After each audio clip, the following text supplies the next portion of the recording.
Hey guys, welcome back. Hi-diddly-ho-dily. We're playing some more Gish, or rather I should say this is me coming at you from way in the future, like a week in the future, since I've created this video. I completely forgot, lava by the way, completely forgot to record the audio for this one. I started experimenting a little bit more with OBS and became a little bit more comfortable with actually recording audio while I'm playing the game, so that'll be a change for the following videos after this one. This is the last one where I do the audio and the gameplay separate. My opinions and feelings haven't really changed on a lot of it. This set of levels sucks. It actually sucks. The lava is a very difficult thing to traverse, and a lot of the challenges presented in these levels were not fun in the sense of like, oh boy, that would be neat to try that again. They were just time-consuming, repetitive, and added on top of the fact that I'm just naturally not good at the game. Tiring. I need to dedicate my time into actually getting better with them. So many points and periods where Gish gets pinched, he just falls into the lava and instantly dies. This was another one of those moments where I just realized I hadn't gone far enough ahead and I just gave up and fell in.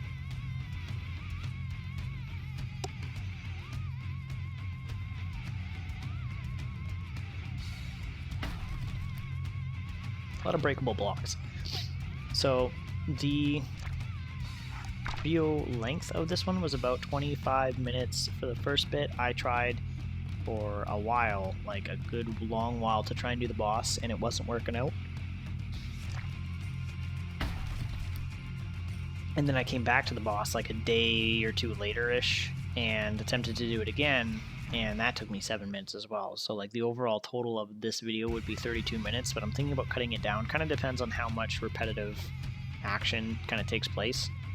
I have the next Gish episode ready to go up, or is uploading as we speak, and that'll be good. I've also started playing Ruiner, and I've got quite a bit of content on that. That's a fun game. I'm enjoying that as well. So I'm excited. I'm actually doing really well. I'm kind of getting into the swing of things, becoming more comfortable with talking to the camera, or rather just talking into my microphone as I'm playing the games, and kind of just bantering back and forth as I'm playing. A little bit about the gameplay, a little bit about things going on. I don't know, it's hard to say. My girlfriend saw me playing this game a couple of times and she hated it. She was, for some reason, very creeped out by Gish. I think he's cool. Look at him, he's so happy. The end of this game is not at all like what I thought it would be. And as it turns out, I actually got the bad ending, so that was a thing. Man, there's something about when I come here to, like, not play the game but just to talk that I get super tired. Like, it is fairly late. I should be going to bed a little bit soon here, but I wanted to make sure that I recorded this before I forgot so that I could start to render it out and get things taken care of. It's getting a little bit late here. I remember having so much difficulty with this. Just trying to get across this gap was tough. The enemies were pretty annoying. They always get in the way. Those things, I thought they were bad in these levels. They get so much worse later levels. Oh my god. So much worse. I'm gonna have to figure out how to edit properly, in the sense of like taking a clip, skimming it down, which isn't that difficult. You just trim it, right? Like, that's not hard. But I want to take the clip and speed it up. So like there's some editing things, some tactics there that I want to take care of, and things I want to try out. So that'll be interesting, to say the least. Look at this. I'm just struggling. A lot of, like, it's so, not aggravating, but it's kind of anxiety-inducing. Not like anxiety, the kind of shit that, like, makes you afraid and you hate everything that you're doing, but, like,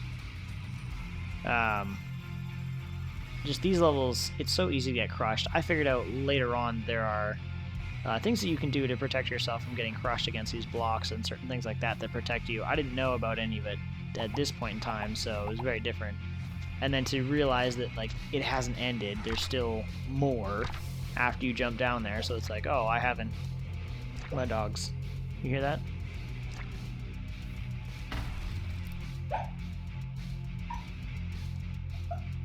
That's my dog. She's dreaming.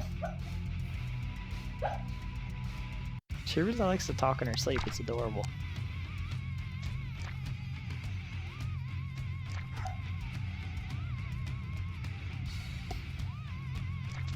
She's so cute. I love it. She does this a lot whenever she sleeps. She always just kind of... It's like this weird hiccup, like this little yip. I wonder what she's dreaming about. Some dogs run. My dog flinches a lot. Oh, she's running. Aww. Hello. Yeah. You having a good dream? She's looking at me funny. We finally got past that level. Hey, look at that. On to the next one. What is this one about? I'm trying to remember.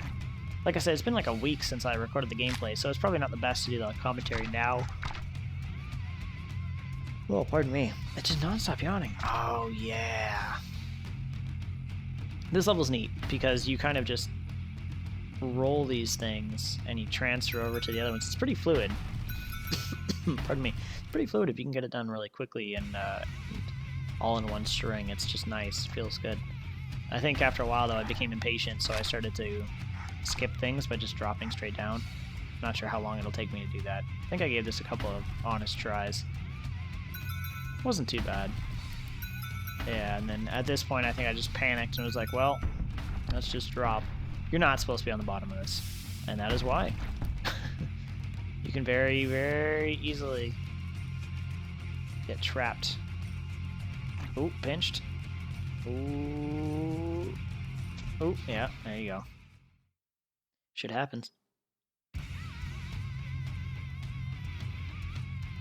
You know, one piece of advice people always gave me, but shit happens, don't party naked. Don't know who's partying naked anyway. I like to party with my clothes on. I think at this point I just dropped straight down. I'm not supposed to be on this side and I know it, so I tried to get around to the other side. Ended up losing my grip because it was moving too fast and just dropped straight into the lava. I think this is right around the point in time where I just started to skip everything. I just said to hell with it. Yeah, I'm just starting to sling down here and I'm like, yeah, I can't be bothered to deal with any of this. I do have to break that block. I died there. You do have to break that block to set the rest of it in motion. Otherwise, the one that goes crashing through the wall to let you through to the next area doesn't actually break the wall. And it would be very difficult. It would become extremely difficult for you to actually see that through. So at this point, I'm on the right side. So, I mean, I've pretty much got the tactic nailed. You just need to hop off. Got 5 health, though, so this is a little bit tense. This part isn't too bad, but for some reason when I first encountered it, I had a lot of problems, both in practice and in actual practical play. For some reason, I just kept hitting those pillars and thinking, like, there was no good way to do it, and, like, they were gonna fall, they were gonna tilt, and there was gonna be things that happened, and so trying to figure out exactly how to prevent that from happening and get through those levels was tough for the first little while. But I think third or fourth attempt, hell, maybe even the second, I can't remember. It just became so much easier. It really wasn't that bad. There are some levels later on that make me tear my hair out. Getting pinched here actually sucks. This wasn't so bad. You can pretty much just sling yourself and then tip these over, and it pretty much just, you know, gets you right to the end, so it's not a big deal. On to the third level, I believe. Can't remember what I was about to say, I can't remember what the gimmick is on this one. Thank God these enemies are easy to kill for the most part, man. Oh, yeah. I struggled with this a lot. I'm not sure what that guy tripped on, but he's having an existential crisis over there. Look at his face. He's freaked right out. This part was tough. These blocks look like you can't actually stick to them, but you can. However, you can't just climb straight up the wall. And because they're moving, this was... Oh, he fixed himself. This was one of those moments that... Never mind, he's dead. Because they're constantly moving, you can't really build a solid bounce. Like, you pretty much just have to keep transferring your momentum and doing the best you can. So this was right around the end, and I slipped. I think I had quite a bit of back and forth with these moving platforms. It's really not that bad, but the way that the controls function is that you use... I should have just gone straight to the right there. Would have been easy. Yeah. You use the directional keys, the arrow keys, to actually move around, and then you use A, S, and D. No W, just A, S, and D. to basically use your abilities. Like you got stick, and then you got slick, and then you got heavy. At one point or another, and in a lot of the later levels, my hand started to cramp. I think this gave me a lot of trouble coming through here, if I recall right. Oh yeah. In practice, I actually got through this first try without a lot of difficulty. It was stressful, but not a lot of difficulty. In the practical game, every time you stick to the bottom of that box, Gish reverses his direction, and it's pretty scary, for me at least. I didn't want to have to do everything else again and have to climb up those moving platforms. So getting here was a big thing, and getting past here was a struggle.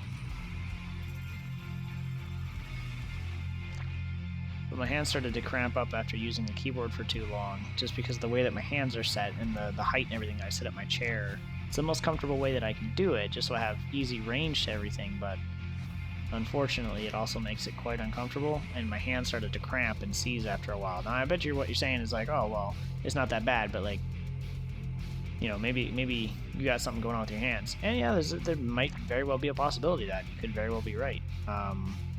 But I know for certain as well that when I was playing this game, subconsciously I was actually pushing down on the keys. The more I played, the harder I pushed on the keys, and it became harder and harder and harder for me to kind of hold my hands pinned in that position. It became extremely uncomfortable.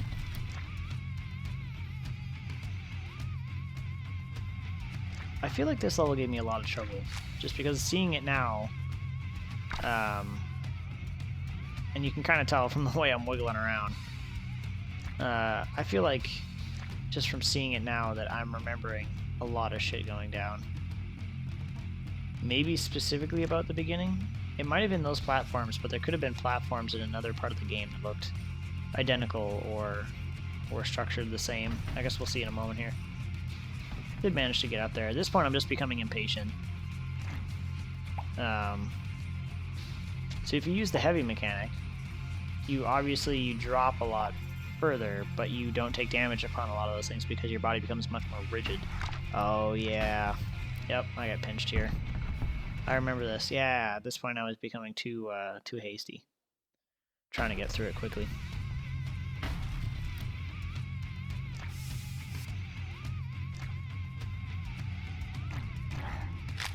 Look at that shit. I basically turned into, you know, did you ever do that thing with elastics when you were a kid where you're like, I almost need an elastic in my hands to actually describe this.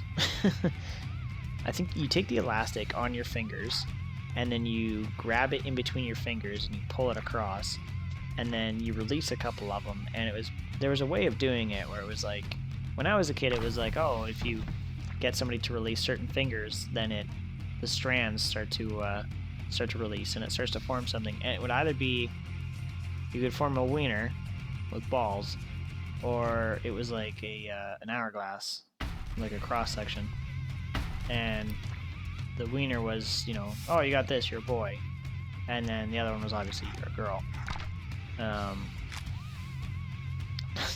This could get me in a lot of trouble. I'm not sure what that game would be like in today's current, I don't want to call it a society, because yeah, we live in a society, but I don't know, with the different movements and stuff that are going on, it's impossible to say whether or not something harmless like that could be actually taken as a joke, or if somebody would end up going off the deep end and, you know, trying to harass kids over the fact that they're not including everyone, or they're being insensitive or something like that. It's one of the biggest things that's made me so aggravated, I guess, about the current generation that we have and the way that things are going, is that everybody is so sensitive to the fact that there's all these different movements. And I'm not saying those movements are bad, but it's awful the way that they're being portrayed, because they're only being seen as negative or a hindrance or annoying. I think I went too slow here and I ended up getting crushed by these. Yeah, I went too slow and ended up getting crushed. I was upset by that, because I was being stupid and scared. I should have just gone full steam ahead, but every experience I had up to that point of going full steam ahead got me killed, so caution where it was due, but it didn't assist me in that case. Yeah, it's just anything regarding most most other movements and stuff like that is always kind of seen negatively. People are always so upset before understanding the full scope of things. It's like you can have your opinions, but I almost feel like having an opinion that's devil's advocate to yours, like something that plays differently, is almost inherently seen as bad. And that's such an upsetting thing, because as somebody that was never any good at debating and wasn't any good at basically explaining his perspective or side in an argument with ease, and I'm still not good at it, don't get me wrong. I don't claim to be any kind of master, but I feel like a proper discussion is in order, and that sometimes if you don't allow a proper discussion to take place, it just breeds and fuels on that ignorance. Is this the end of the level? Pretty close. Oh yeah, that was the scary bit. That one actually kind of freaked me out, but it is the end of the level. Yeah, if you don't allow that discussion to take place, then you're basically just stopping growth. You know, emotional, mental, psychological growth, things that people need to be aware of and think about, and you know, be okay with. This level. Just looking at it, I know it sucks. These pillars actually blow. I think I got one of them pinned here one time, and I had to. Yeah, I got one of these pinned up against this one here, pinned up against the wall, and it trapped me in, and I had to wiggle it out somehow, and I was like, do I have to restart? I can't. Oh yeah, and this was annoying too, but anyway, yeah, to get back onto that other subject, it just, long story short, you have to allow for arguments, and you have to be okay with hearing an opinion that doesn't favor your own, because everybody is privy to their opinions, and everybody's voices should matter. You should be listening to the people around you, even as an adult. Even if you know you're wrong, even if somebody catches you on the fact that you're wrong, you can't just be angry and shut them down because they're wrong. I'm embarrassed when I'm wrong. It's a fair statement. I don't like being wrong because, I don't know, I like being right. Maybe that's a really crappy thing for me to say, but at least I'm honest about it. You know, feeling vindicated about something is nice. It's a good feeling for me because I don't know everything, but being able to say, hey, I was right about this one particular thing is, I do remember this part. Yeah. So you basically gotta do the loop-de-loop, you gotta go up top and around to the other side and then stretch over to the other block and then do the same thing on the other side. It's very annoying. I think it took me a couple tries. But it's good. You have to be able to talk to people. I don't, like I said, I don't like being wrong. I mean, who really likes being wrong? People that enjoy being wrong might enjoy it for different reasons. Like, sometimes you like to be proven wrong because you want to see that somebody else has a differing opinion to you. You want to know that they've got something that they see or something that they can do that holds that, you know, structured opinion to yours in a different light. Like, I might hold myself very firmly about a specific subject, but that doesn't mean that I'm an authority on it or that I'm even correct. If anything, I love hearing the differing opinions from people because it's important for me to recognize that I don't know everything. I can't know everything. And the more opportunity I have to hear from other people, the more I learn inherently. It's just so upsetting to me that I used to come home from school all the time. My mom would always ask me how school went, and I would always tell her about certain things going on. And even if it was upsetting, even if it was, you know, something I didn't necessarily agree with or something that, you know, I found to be a difficult subject as a kid, she was always adamant about the importance of, there's another level done, always adamant about the importance of listening to others. This boss sucks. So essentially what you're supposed to do here is you're supposed to break the blocks in the floor and then lead these things down into the pit that you create. Yeah. The first time I did it, I didn't know what to do, so I looked it up online and read a little thing where they basically just told me that, and I was like, oh, okay. In practice, did it, first try, no problems at all. 3 minutes, maybe, tops. And it was right in this corner. That's why I always come back to this corner and try and do it again. I die here for... I have 7 minutes left in this video right now, and then 7 minutes on top of that it took me to the pit. So about 15 to 20 minutes total-ish. More or less about 15 minutes where I'm just failing over and over and over again. And considering the way that this boss works, it's so bad. This will be one of those times where I think I go radio silence and just allow the fight to play out. Yeah, I think I'm probably just gonna end up going radio silence on all these, and maybe after like the first 5 tries or something, I just end up speeding up the rest of the recording, because it's annoying to have to hear the music over and over again, but it's also just even more annoying to have to see someone fail over and over again for something so simple for about 15 minutes. It's just mind-boggling.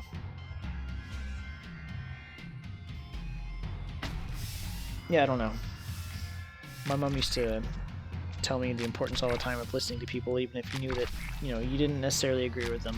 If you didn't like them, it was an okay thing to not like them, but it was important to remember that they're people too, that they have feelings, and that if you want to understand someone, you need to be able to listen to them. Even if you don't necessarily agree with the things that they're saying or doing, you have to be the adult in that situation. You have to be better. I believe this is the last attempt that I try this boss.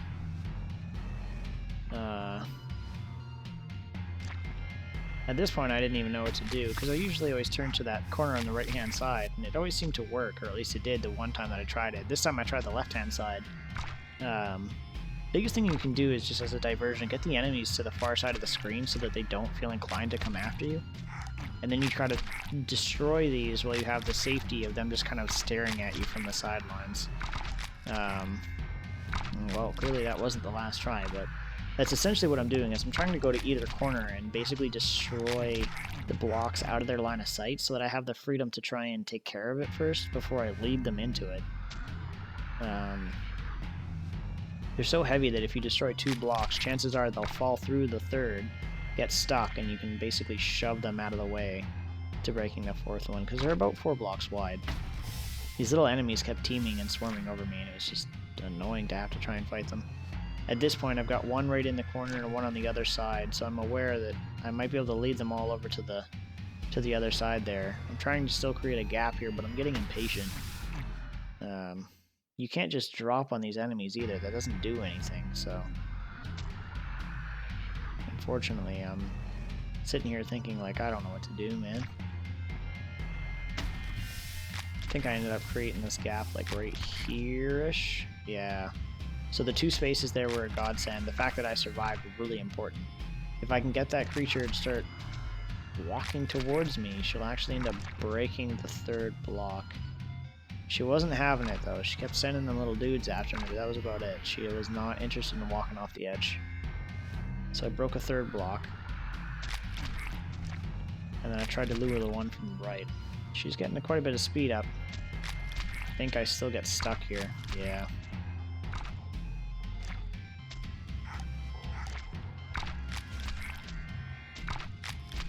Kind of sucks. The ones that are supported by the pillars underneath, if you hit anywhere around those, it typically tends not to break those blocks. They're obviously supported, so why would they break? But the background and the foreground imaging, they're not the same. There we go. See, she broke those ones and created the gap. So this was the money shot for me. This was really important. This is the Sisters Viz, V-I-S. They come back to make an appearance later on. And this is not the last time we'll see them. They are quite annoying. This was a kind of scary level. I didn't have any issue, like many of the levels that I encountered in practice, no issue with this. But in actual application and trying to beat it, I almost completely forgot what I was doing and like actually tasted my own death there for a moment. At this point, I'm struggling just to get ahead of this thing. Like, I should have been dead several times here. Look at that. And then I pushed heavy. It basically just squeezed me out because I refused to become so flat that I could be pinched. By using heavy, I pretty much saved myself there, and that's a technique I use, and several others. Alright, and that is it for this one anyway. When we pick up next time, it'll be me from the past speaking, and we'll be playing the Lost Tombs, plural, of Duat. Or Duat. I'm not entirely sure how you pronounce that. But yeah, it'll be me in the past from all of that. This is, like I mentioned before, this is me from the future, like 7 days in the future, playing through all these levels and having the foresight. I'm amazed that we got through the game, because there were a lot of really stressful areas. I'm happy that we got through the game, but I'm also kind of bummed. Like I said, I got the bad ending, or at least I think I said that. There's 2 endings to the end of this game. Didn't know that. I got the bad one. Didn't mean to, but that's the way it is. And that's pretty much it. So this is it for the 7 Planes of Hehanna. And thank you for tagging along, ladies and gentlemen. I want to thank you so much for watching. I've been Michael. You've been awesome. This was Gish. I'll catch you next time.